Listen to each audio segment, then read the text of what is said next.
Welcome to the Pivot Playbook. I'm your host, Kelly Riley. If you're itching for change and seeking inspiration, you're in the right place. We're sharing incredible stories of people who've reinvented their lives and the lessons they've learned along the way. Get ready to be inspired and feel empowered to write your own success story. So buckle up, your pivot starts now. Let's get started. Hello. Welcome to the Pivot Playbook. Today we are talking to Sophie Fortier, who is a badass photographer. If you guys have seen my Instagram, my website, all those things, Sophie is the magician that made all of that happen. I just had to work with this lady. I love her. She is local here to me, and I've been following her for the last couple of years. I just think she is such an amazing, fun, bright energy. And so I'm so excited to do this interview so that I can introduce this wonderful person and also to share or have her share her story of pivot, because I think it's one that a lot of people can resonate with. And so, listen, I'll tell you, Sophie's had some real cool adventures. Okay. If you're following this girl, she's had some real cool adventures. And we're going to talk about some of that because I feel like Sophie is living the dream right now. And so we'll talk about all of that stuff in a quick minute. So welcome, Sophie. Thank you so much for being here. My first question is I just want you to tell people a little bit about who you are. Well, oh my God, like what an introduction. I'm like sitting over here blushing. My face is probably really red. All right. Thank you so much. So I am primarily a wedding photographer, but I also do branding for small business owners. I'm a creative at heart. I like paint and draw and knit. I have all the granny hobbies. I read way too much smut, but we don't have to talk about that. That's fine. I just love any form of like creativity, and being in the government city, found myself in a corporate job for a while that sucked the creativity out of my life, even though it was like a creative job, but we can get into that later. I'm a bit of a can't sit still kind of person, loves to travel. I'm sure we'll get into. Yeah, that's pretty much me. Awesome. So yeah, I really can't wait to get into some of this travel stuff because, the whole point of this podcast is just to, highlight how people have gone through major pivots in their lives. They just realized like whatever they're doing, whatever they were doing wasn't it. And they decided to trust in themselves and take the leap and go into something else. And then I feel like if people can see that after you take that leap, life can be so flippin' amazing. And I think you are a prime example of somebody, no, really, like you took the leap and you are living like such an amazing, adventurous life. And I love it. I love following your Thank you. profiles and your adventures and all that fun stuff. So we'll definitely talk a lot about that. So absolutely. So you did mention we are in a government town, right? So here that seems to be that's the safe path. You're going to go work for the government in whatever capacity and you get a pension and this and that and the next thing. So it's that safe thing to do. Everybody wants to do it. So tell me about that job, right? Like what were you doing before your current photography iteration of life? Yeah, so I've had a few different jobs. I was in retail for a while, and like when I say that, it was in like high school, college. And then once I got out of college, I nailed a job that was basically at the Library and Archives of Canada, but I was like a subcontractor for a specific project. And it was overseeing the files that were being like scanned by other people and just processing those images, making sure they were like cropped right and stuff like that. So it was very boring because these people would just like receive giant boxes of files and then scan every page. And then I would receive those files and look at them. And it was really exciting. So I did that for like 2 years. It was a rough project. We worked a lot of overtime and then got laid off at the end of it, as was the norm because it was contracted. And then spent a bit of time doing a little bit more odd jobs and then nailed the job at Giant Tiger, which was the product photographer. So they have an in-house studio. It has changed since. They have a new building. That's a whole other hoopla. But Mm-hmm. I was part of a small team of 3 who did all of the imagery for Giant Tiger, and it was an interesting job. And when you think photography for a corporation, you probably think a lot of like models and stuff like that. That was all done in Toronto because they have Mm-hmm. many more resources. I'm talking more like, I'm looking The around my room, shoes. the shoes, the cans of soup, Yeah. the t-shirts that go on sale and stuff like that. So Mm-hmm. we did a lot of like e-commerce work, so it's very boring and simple and Mm-hmm. repetitive. And we did a lot of stuff for the flyer that was a little bit more creative. We had to build sets out of absolutely nothing, and to make it look like it was a living room or a kitchen or a bathroom. And then occasionally we would get to have a whole lot of fun on either social media project or Mm-hmm. we did like a couple of ad campaigns that were really fun. We got to have a little bit more time and, style some cool food, stuff like that. So like there was great aspects to the job and there was some not so great ones. We were very limited to what the company's expectations were. They're $1 billion company. They have very strict guidelines and stuff like that, and very small budgets and a very small team. So it was me, a full-time stylist, and a more seasoned photographer who would come in like Mm-hmm. twice a week. And that was, I think we felt like maybe 300 images a day, Wow. which is, I mean, the industry standard for commercial photography is about 10 images a day. Wow. So we were pumping a lot of Yeah. content out, which was like great because it kept you busy, Mm-hmm. but it gets draining very quickly. And, the payoff wasn't what I needed to survive on. So I slowly started to build a plan to leave. And that involved a lot of confidence in myself and like talking to all my friends and being like, oh, I don't know if I can do this. And a lot of crunching numbers and trying to sort out like how much I want to save to feel like I have a safety net when I do leave. And if things don't work out, what my plan would be in that case. And yeah, so my plan was basically to save up 6 months worth of business expenses. God forbid I don't book for 6 months, Mm-hmm. and handing my resignation and just kind of try to make it work from there. So I planned on quitting in April, but I ended up quitting, I believe it was November or October. I don't quite Wow. remember. A solid 6 months before I had plans to, because I could not handle another winter there. I knew my mental health was going to plummet, especially with Uh, like knowing I was going to leave. It Yeah. was just like that. God, it would not have been good for me. And so Yeah. I had, I think 4 months worth of savings instead of 6, and I figured it was going to be fine. And it was, thankfully, but it was a really big struggle to convince myself to actually hand in my letter and like have that date and get it done because, Yeah. unless like I had that April deadline, but you'll keep pushing it until you're ready if, no matter the deadline, if that makes sense. So you need to Totally. have a real one and you need to tell your friends and your family that you're going to do it before it happens because then they'll keep you accountable. You'll be like, weren't you going to quit? Right? Because that's like more embarrassing when you don't do it. Everybody else knows. Everybody knows. Yeah. Yeah, it really pushes you to get that done. But yeah, I spent, to be honest, like I've been working part-time in my business since college Mm-hmm. with the goal of going full-time at some point. Mm-hmm. But I think, yeah, it just didn't quite hit until I hit a breaking point in that job after asking for like raises and doing all the right things and taking over a managerial position when my manager quit. And then, just trying to work with a company that wasn't working with me. And, I'm not here to badmouth any of them. My coworkers were absolutely fantastic. It was the hierarchy, if you will. It's always the manager's manager's manager. That's the issue. It's never like the people you directly work with. Yeah. And so, it was just not doing it for me. And after begging Yeah. for raises for like 4 years, 3 years, I don't recall, and getting absolutely nothing, I was just like, this is enough. I know I can make Yeah. the same, if not more money, on my own. And yeah, yeah. And I just couldn't do it.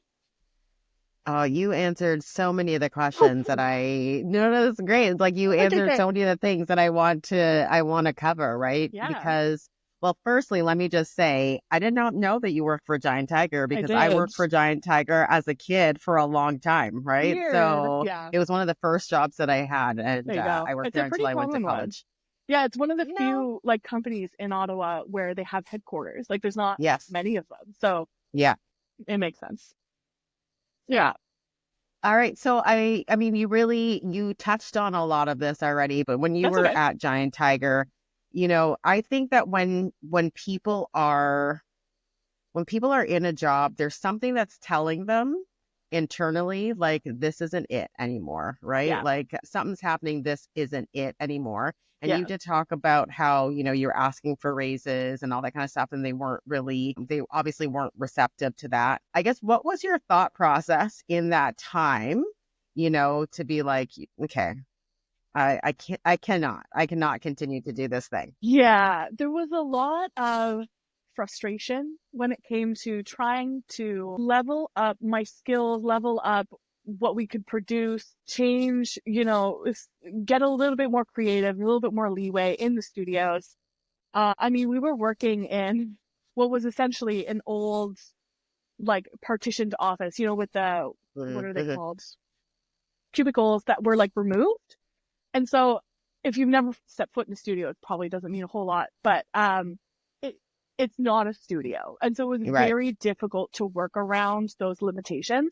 We managed, but like barely. And, Yeah. one of the things that kept me a little bit longer than it probably should have was that, oh, well, we're tearing down this old building Mm, at some point, and then we'll get a whole new, beautiful, state of the art thing, and it will have this stunning studio and like all of these new things that you can play with. And eventually, after hearing that for about 2 years, it got old, and the issues that I was having were primarily, again, with the like pushback I was getting from a lot of okay. different departments, a lot of different department heads and stuff like that. And, the lack of money, I'll be super honest about it. And more so than the actual space.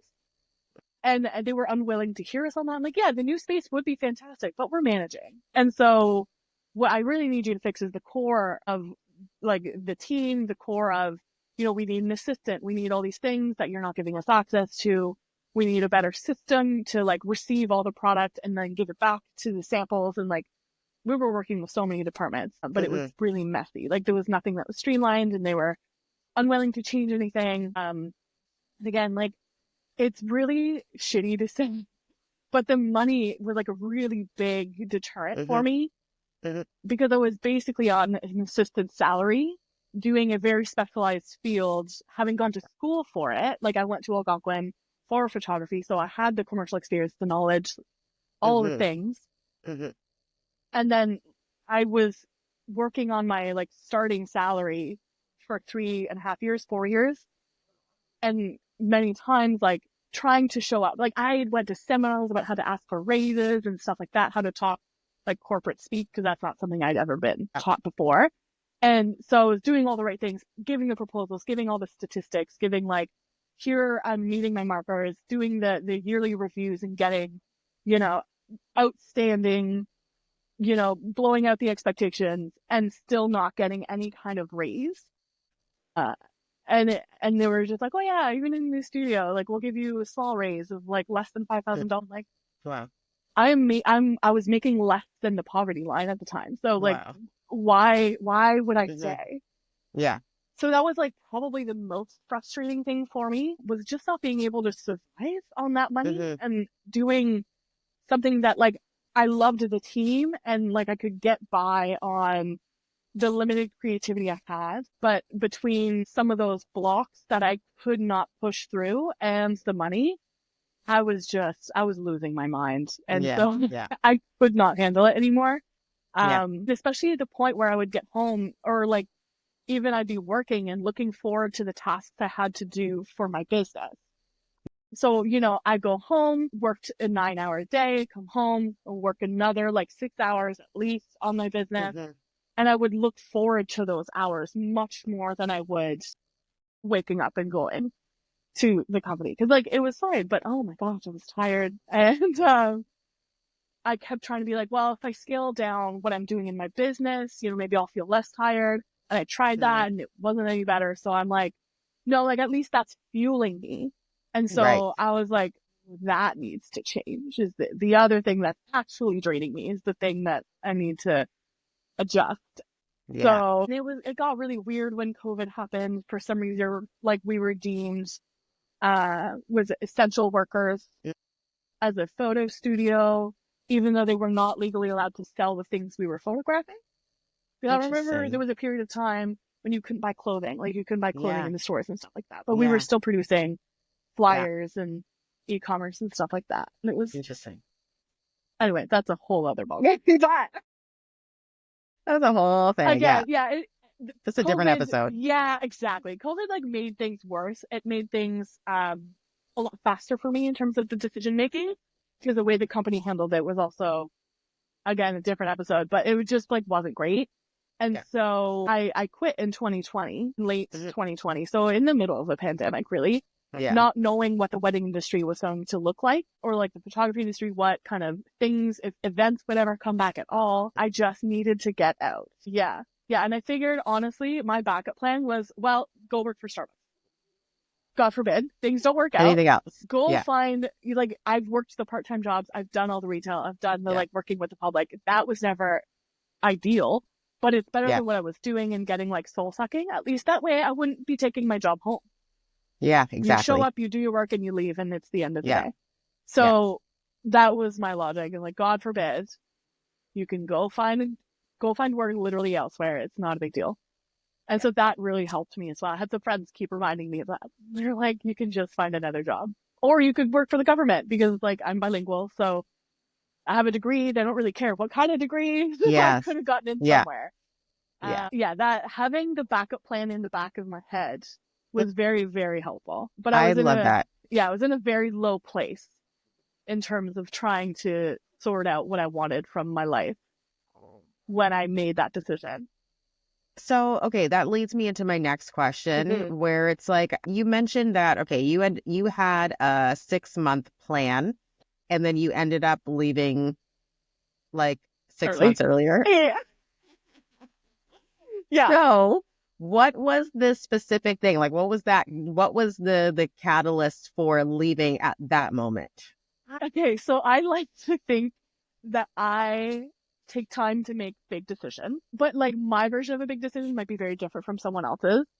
For example, I'll buy a flight to like, Thailand on a very last minute if it works out. But for some people, that's a very researched process.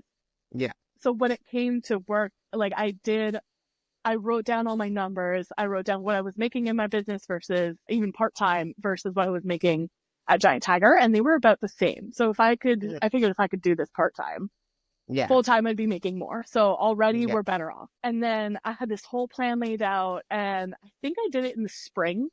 So I was like, okay, I want 6 months worth of business expenses. I want to be making at least the same amount of money as I'm making at my current job. And I need some sort of support system, being my friends and family, who were very supportive, thankfully. And I just wanted to be able to say that I tried. And so, because that's a whole other thing. So I had this plan like all laid out. I was ready, and I was like, great. So in April, that's my plan. That's when I'm going to give in my resignation.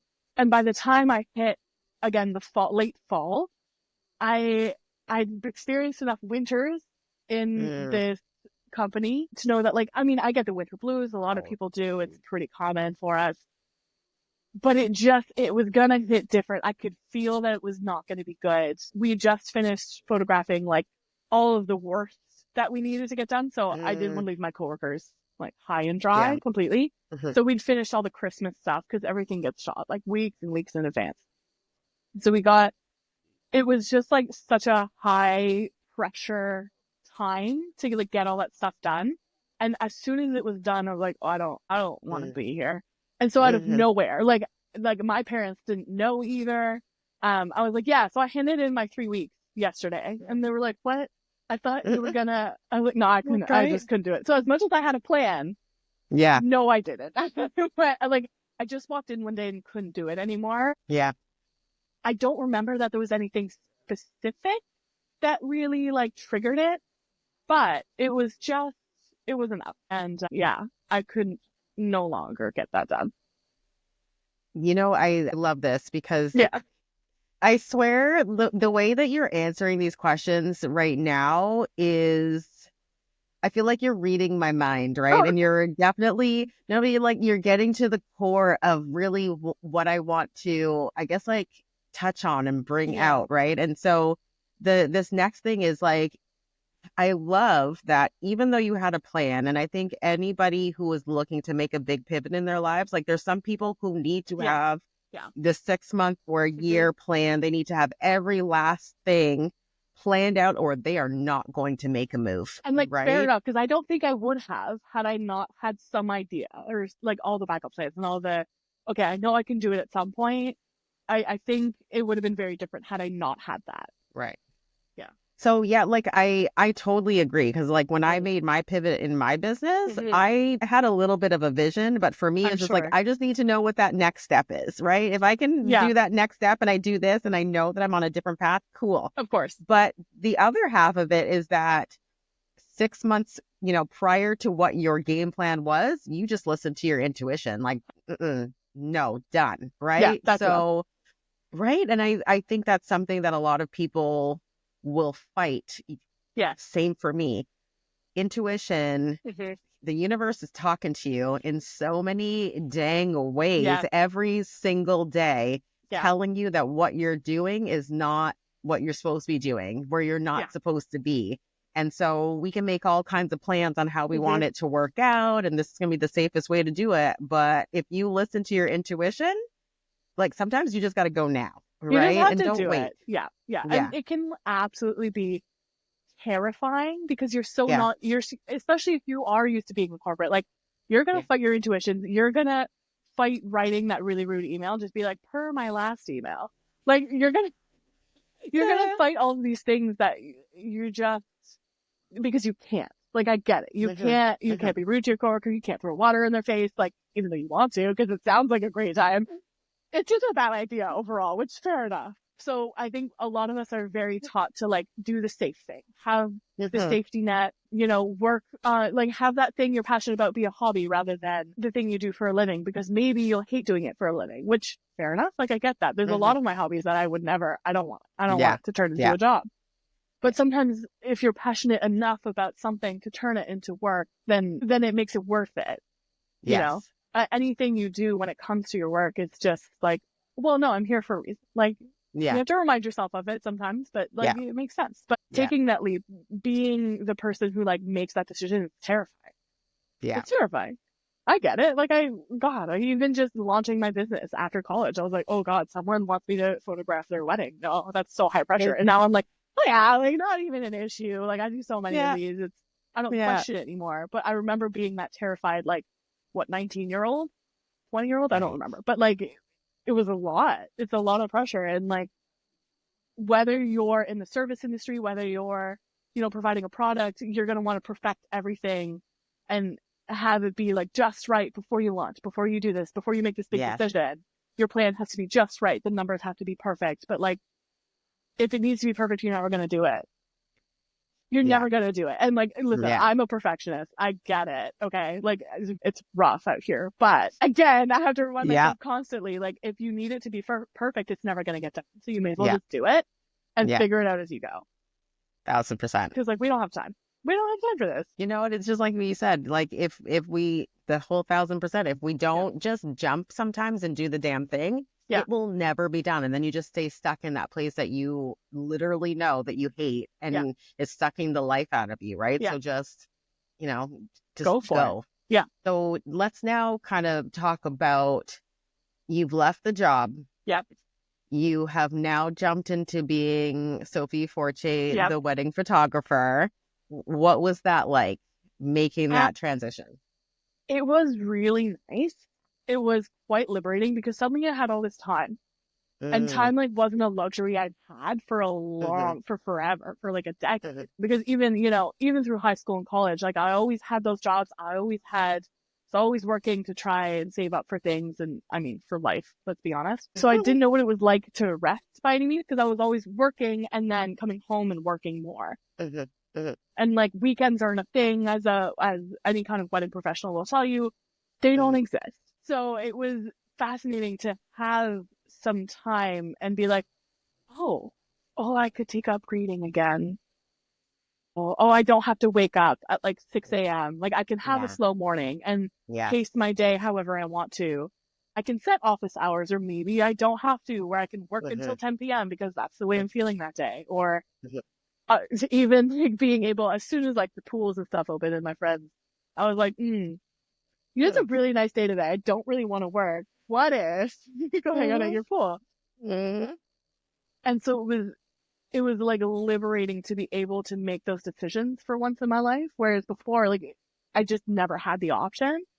And like, listen, am I bad at resting? Yes, but I just love my job so much and I'm bad at staying still. But like knowing that I have the freedom to take a rest day, or a rest week, or go off on some sort of adventure. Mm-hmm. And like, there's so many times when even just going to visit my brother in Brockville, knowing that I could go and hang out with his kids a hell of a lot more than I ever could before. It was so nice. I remember for like a month and a half, because it was over Christmas. So I was like, well, business is slow during this time of the year anyway. I have that savings.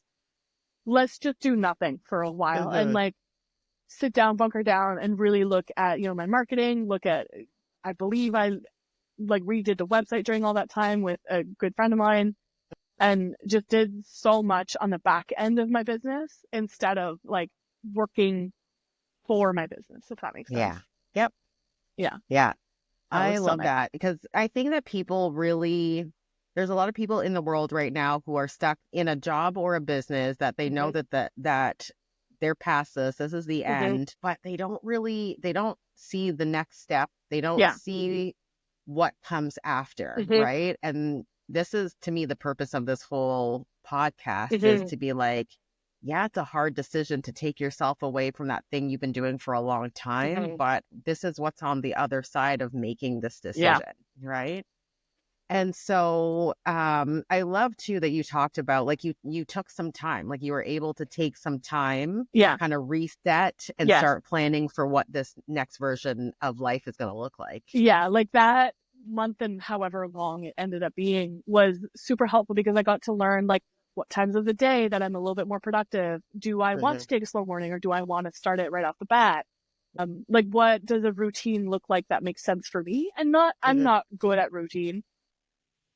Me either. But like some sort of like, okay, well, I don't want to, answer emails at 7 a.m. Well, then don't.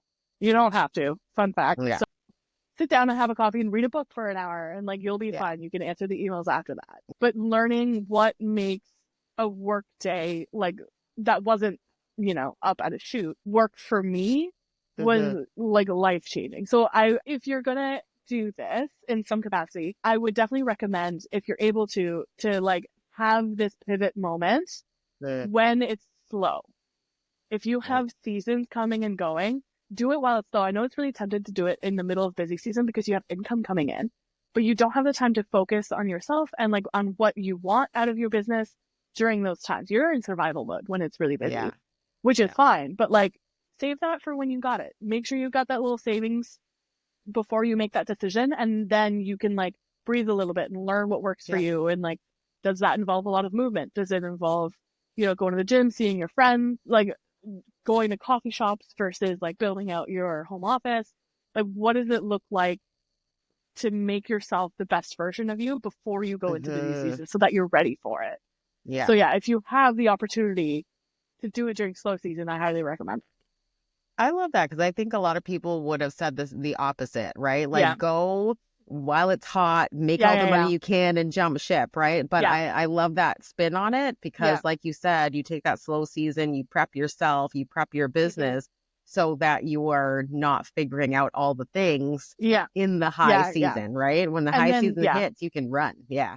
Yeah, and the issue with that, I don't know what it's like in other industries, but in the wedding industry, a lot of us will, again, like struggle to survive throughout wedding season and then hit a lull and not know what to do with ourselves. Right. And so you like lose that dopamine hit, and you lose the like go, go, go feeling. And then you just kind of go into like, oh, what now? I must be failing. Like the self-doubt starts creeping in. Whereas if you'd taken some time before during slow season to really set yourself up, you know when your busy season is going to end. It doesn't have to be this big thing. You're going to have tasks. You're going to know what you need to get done at the end of the season to like make things better. Do you need to blog? Do you need to, I don't know, talk to clients? Are you going to look at advertising? Do you just need to hunker down and like redo your website, launch into SEO? Or do you just want to like connect with other creatives to like refuel that and do some fun stuff? Like, you know, a no for me, had I gone into busy season right at this pivot, it just, it wouldn't have gone well. My imposter syndrome would have hit as soon as I was slow. And I would have been panicking really hard. Yeah. It would not have been good for me personally. Yeah. So, you know, it's not something I normally touch on, but imposter syndrome, like you pivoting into this on a full-time basis. Did you ever experience imposter syndrome? Because I feel like that's another element, right? Like, just you've been something for so long. Yes. And now you have to own this new version of you, right? Yeah. And so it's shedding a version and so stepping into something new. So what was that like for you? I mean, the problem with being any kind of creative that you probably struggle with imposter syndrome for your entire life. Yeah, all the time. And so like there's waves of it. It'll come and go. Sometimes I come home from a wedding and I'm like, oh my God, I crushed it. Like it was so good. And other times I'm like, oh my God, they hate me. For sure. Why did they choose me? Like, oh, it was the wrong. Anyway, and then they're like obsessed and they write the nicest reviews, you know? So it can be hard to try to navigate that, but knowing that your imposter syndrome is just like, it'll come in waves, knowing that it's a cycle, understanding that like, it's just one of those things you kind of have to deal with as a business owner, knowing that you have like, not necessarily an education because it's not required. We all know this, but some sort of like, I know what I'm doing for like at least 50% of the time really helps. And it doesn't have to be like, I know what I'm doing in terms of business, just like in terms of what you're actually doing, the service you're providing, the products, whatever it is. Having a little bit of confidence in your skills in that sense goes a long way. And the rest of it will come from like hopefully supportive friends who are like, you're being dumb right now. Stop it. It's awful, but every once in a while, you know, you gotta go work with some friends and let them talk you down from the ledge because it happens. It's normal. It still happens to me. I've been in the industry like 12 years, and sometimes it's 2020, and people fly me around the world for their weddings, and I'm still like, oh no, what am I doing? Like, why? I don't know. So let's talk about this, right? Yeah. So you made the pivot, you fought past the imposter syndrome, all of this stuff. Now you're full-time photography. What does life look like for you now? What does life look like for you now as a full-time photographer? Honestly, it's quite chaotic. While routine is great, and I've done the routine thing. I even did it like a year and a half ago. I was very strict with it. It was fantastic, but it's just, I don't think it was for me. You know, it was great. I got a lot of stuff done, but man, do I thrive in the chaos.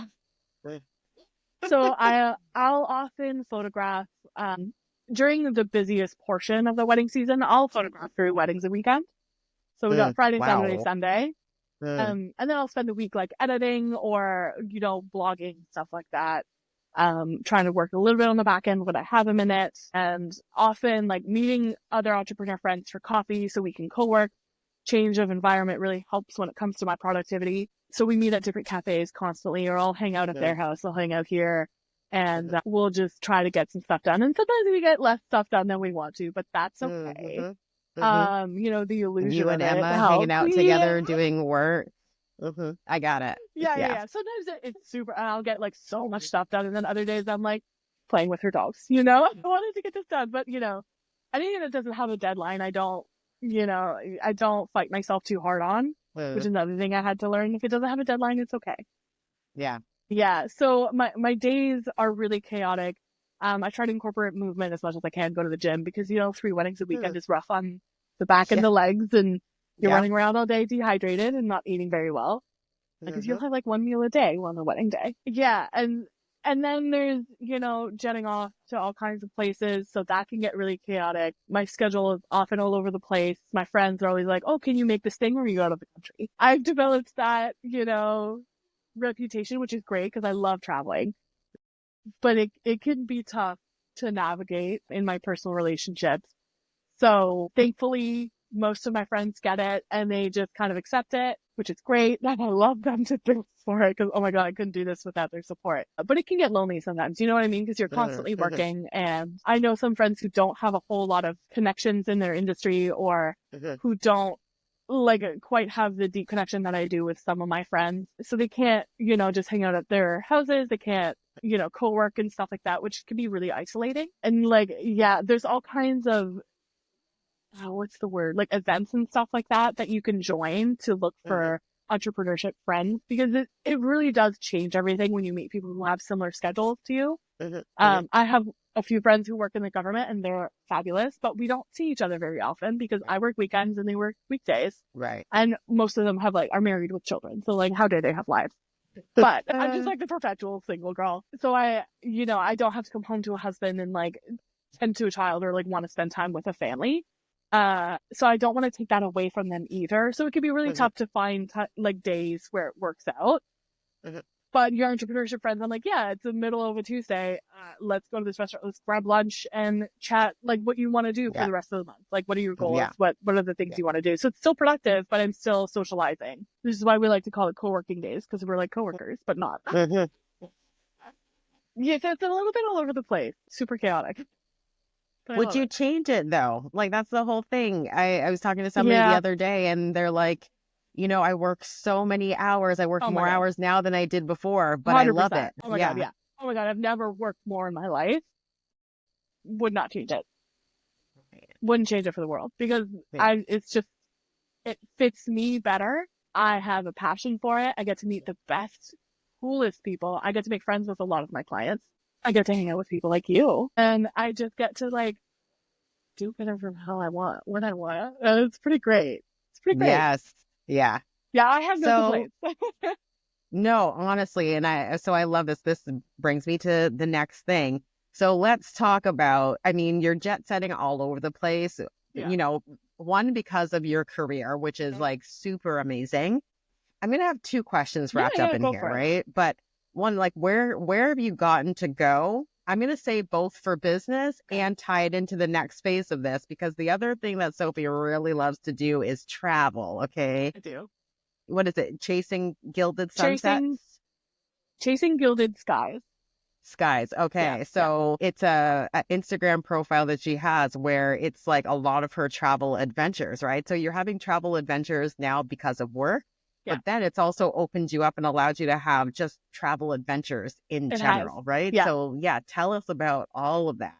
Yeah. So there's the long version and the shorter version, but maybe in the middle is I have always loved to travel. I got my first job so I could join that Euro trip in high school. Because I believe my parents said pay for half.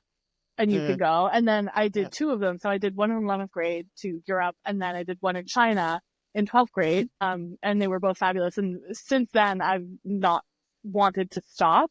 That being said, in college and stuff, I was broke. I was in a relationship that wasn't for me. So it prevented a lot of things, and was in a long relationship. And so we were just never able to afford to do anything, / we weren't sure if we wanted to start a family. So I didn't really want to dive into the destination wedding stuff because then I'd be away. Fast forward to 10 years and, it just didn't work out. Thankfully, let's just leave it at that. And so I immediately booked, a trip to Morocco.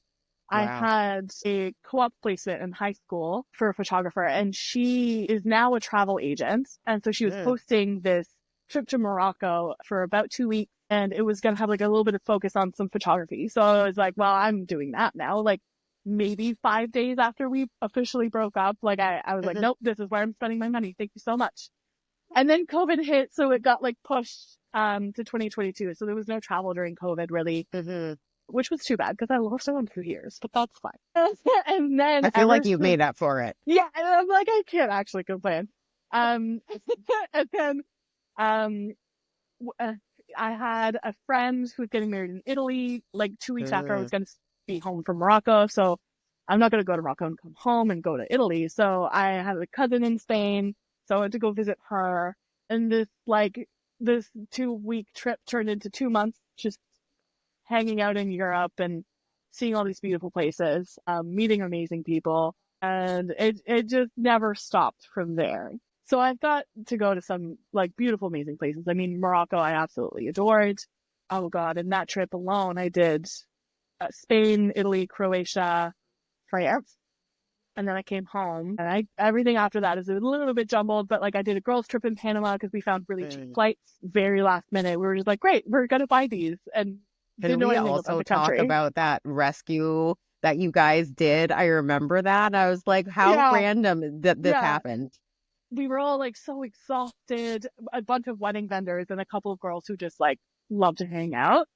We were like, oh, let's go to a resort for our last day. You can buy the day pass. It's going to be great. We show up, a few drinks in, start talking to like a cute couple, and they were there for a wedding, and we're nosy. So we're asking all the questions, and a few more margaritas, a few more tequila shots deep.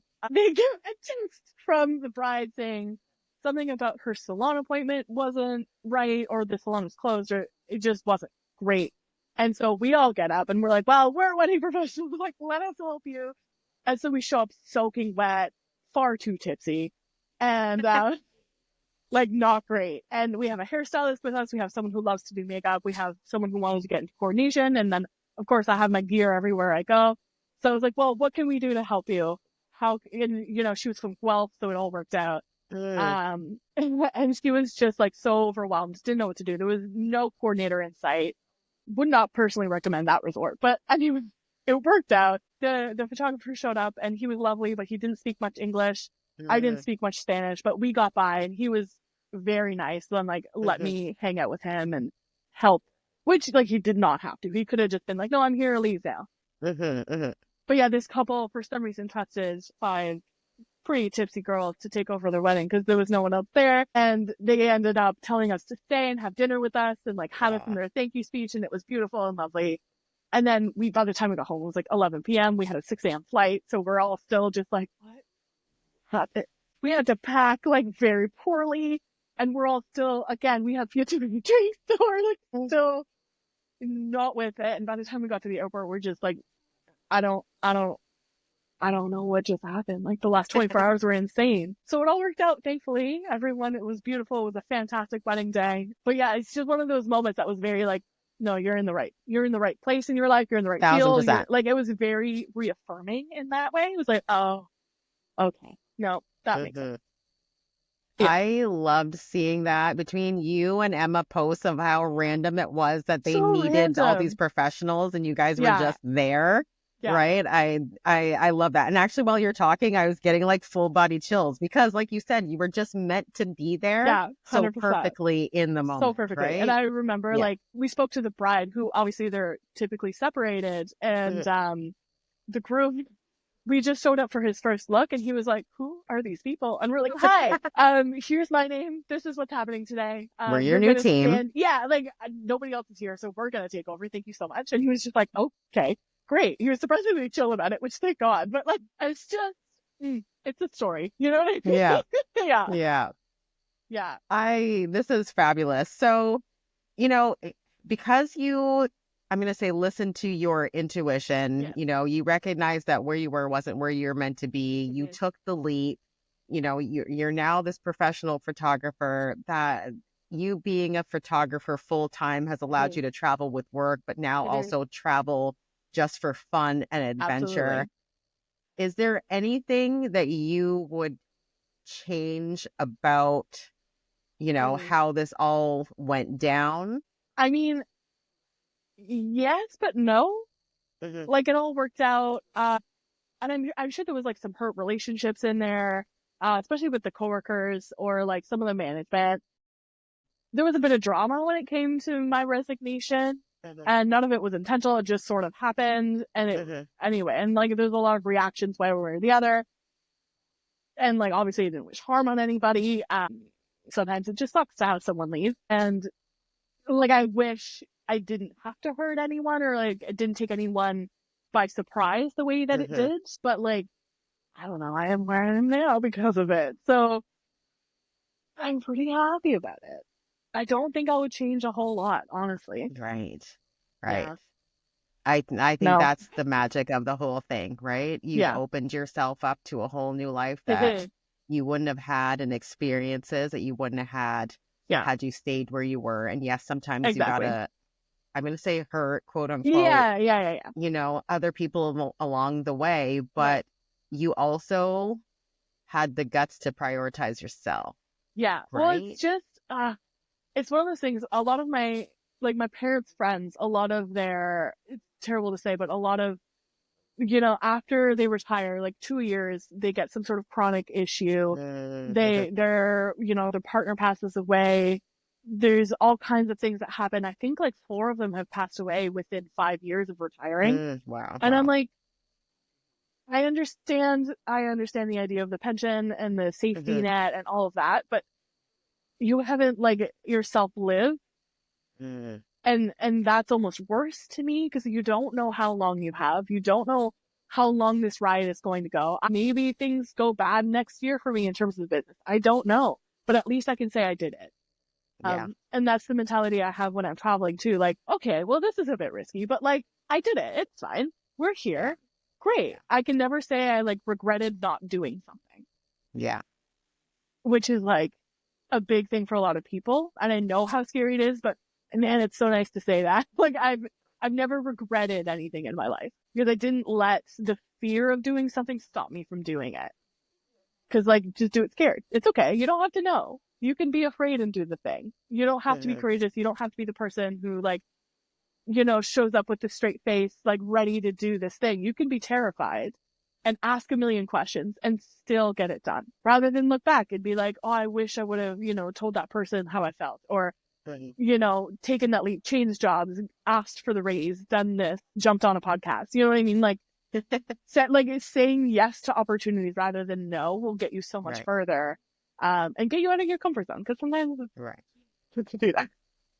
It's easy to stay in your comfort zone, right? So easy. Oh my God, it's so comfortable there. Yeah, exactly. So what is next for Sophie? I am toying with a little bit of like travel content creation, looking at what that would look. I haven't done any research, but like trying to see if that's something I would want to do at all. Slash, I would love to, like, I've always been quite artsy, and I'm slowly getting into the, okay, other people like this, like maybe I should start selling some stuff or selling prints, because people have started asking, which is insane, but that's a different issue. So like looking into print companies and stuff that would drop ship, because I don't want to deal with shipping. Something like selling some art prints from my travels would be really fun. Yeah, I started a travel blog, but then took it down because the website got hacked. It was a whole thing. So I'm working on relaunching that website, and it should be done. But just having like resources for people who are afraid to solo travel, especially as a woman, is really, really fun. And like, I get it. Absolutely. It can be terrifying, but there's a lot of stuff you can do to keep yourself safe. And, a lot of places you can start with that feel a lot safer than some others. And I don't know, just kind of keeping things open, but I want to do a little bit more when it comes to the travel space. Again, when I have a little bit of time, that's not wedding season. So hopefully over the winter, you'll see a little bit more on that account. Yeah. I just want to have fun. Like, I don't want work to be something that's really difficult, because I've done that. It's not fun. So, toy around with what that would be. I would love to, like, one day, my like long-term plan is one day maybe I'll be like an author, or and like a nonsense author, not anything serious. Like, I want to write stupid little love stories, you know what I mean? And I would love to like own property somewhere. Those are like longer term goals. Yeah. Love it so much. So is there anything, or what would you tell somebody who is feeling the itch to make a change, but they're just unsure right now? What would you tell that person? The one thing I've always lived by it: feel the fear and do it anyway. Yeah. It's not that deep. Try it. And if you fail, there's always another way. There's either another way to make it work, or find some other work and work part-time until you feel more confident. Yeah, make a plan. It's very, very helpful to have that idea, to have a concrete idea of what your failure would look like. Because while so many people fear failure, a lot of people fear success too, because then it means that they did something right and they have to continue to do it. And that's like a lot of pressure. And I get it. But what's the alternative? You look back at your life and you're like, oh, I wish. Like, no, that's terrible. Yeah. No, we don't have that much time. Yeah. Trust yourself. You got this. I love that. And I think that is a beautiful place to wrap this all up. Sophie, man, I love this conversation so much. And I am sure everybody else listening is just going to be so inspired by you, your journey, your energy, your excitement, everything. Thank you. How do people find you online? I'm sure there's, because you travel for your work, right? So how does somebody follow you or find you if they want to learn more about you and hire you? Fabulous. Okay, so I have a couple of accounts, some more professional than others. So if you're looking for weddings for like really cute couples, for some destination wedding stuff, you can follow Sophie Fortier Photography on Instagram. On Instagram is everywhere where everything's just more up to date. If you're looking for like professional inspiration in terms of like being a business owner, what that looks like, pivoting, building a website, building your marketing strategy, stuff like that. Even just taking somewhat good images on your iPhone for yourself, because I know not everybody has the budget for professional photography. You can follow Blush Boss Co. also on Instagram. And if you're looking for that travel content, a little bit of unhinged, a little bit more personal, see me jump off cliffs and stuff, you can follow Chasing Gilded Skies. Amazing. Thank you so much. This has been amazing. And I find you an inspiration. When you were talking earlier about, your travel blog, I have goals. This girl's going to Bali soon, and I know you went there. I love Bali. Right? Like I am going. So I will definitely be following your everything. Absolutely. Just so I can learn. Yep. Yeah. Yeah, as much about it as possible. You just let me know. I've got all kinds of connections now in Bali because they're all sweethearts, so they'll follow you on social. So amazing.